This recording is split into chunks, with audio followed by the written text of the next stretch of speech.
Hello दोस्तों, आइए हम आपको अलंकार के बारे में बताते हैं। अलंकार मतलब होता है आभूषण या गहना।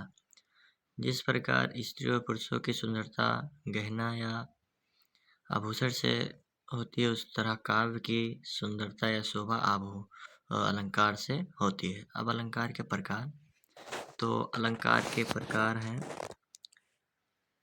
अलंकार 3 प्रकार के पाए जाते हैं, लेकिन मुख्य रूप से 2 ही प्रकार के उपयोग में आते हैं, इसलिए हमने 2 ही प्रकार के अलंकार के बारे में बताते हैं।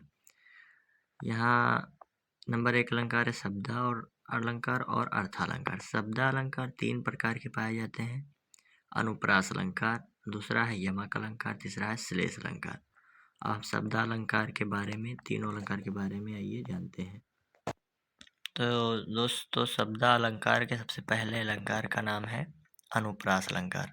अब अनुप्रास अलंकार की परिभाषा है, जहाँ व्यंजन वर्णों की आवृत्ति बार बार हो, वह अनुप्रास अलंकार होता है। कैसे? जहाँ वर्णों की आवृत्ति बार बार हो, वहाँ अनुप्रास अलंकार होता है। जैसे उदाहरण है इसका, तरिन तनुजा तट तमाल तरुवर बहु छाये। तरिन तनुजा तट तमाल तरुवर बहु छाये। देखिए, आवृत्ति इसमें किसकी हुई है? ता वर्ण की आवृत्ति बार बार हुई है। तरिन में ता, तनुजा में ता, तट में ता, तमाल में ता, तरुवर में ता। देखिए, आवृत्ति तरिन ता वर्ण की आवृत्ति बार बार हुई, इसलिए यहाँ अनुप्रास अलंकार होता है। नंबर 2 है चारु चंद की चंचल किरणें। इसमें चा वर्ण की आवृत्ति बार बार हुई है, 2 बार हुई है, इसलिए यहाँ अनुप्रास अलंकार होता है। दूसरा अलंकार है यमक अलंकार। यमक अलंकार किसे कहते हैं?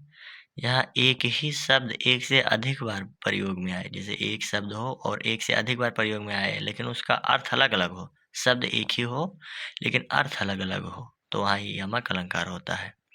इसका उदाहरण है, सजना है मुझे सजना के लिए।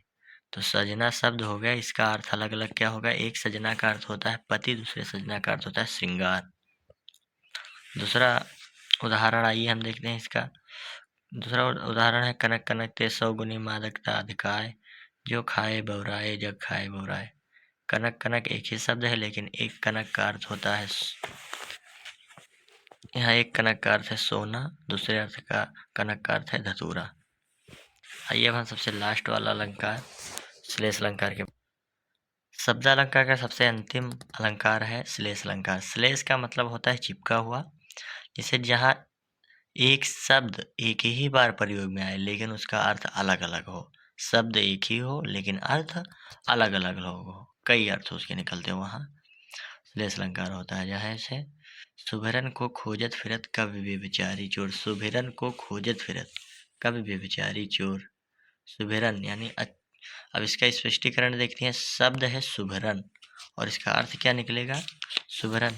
सुभरन का अर्थ हो जाएगा अच्छे स्वर, सोना और अच्छे वर।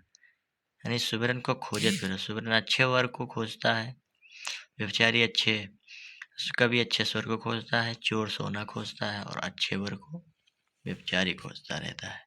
तो आपको वीडियो अगर अच्छी लगी तो लाइक कर दीजिए, सब्सक्राइब कर दीजिए और कमेंट कर दीजिए।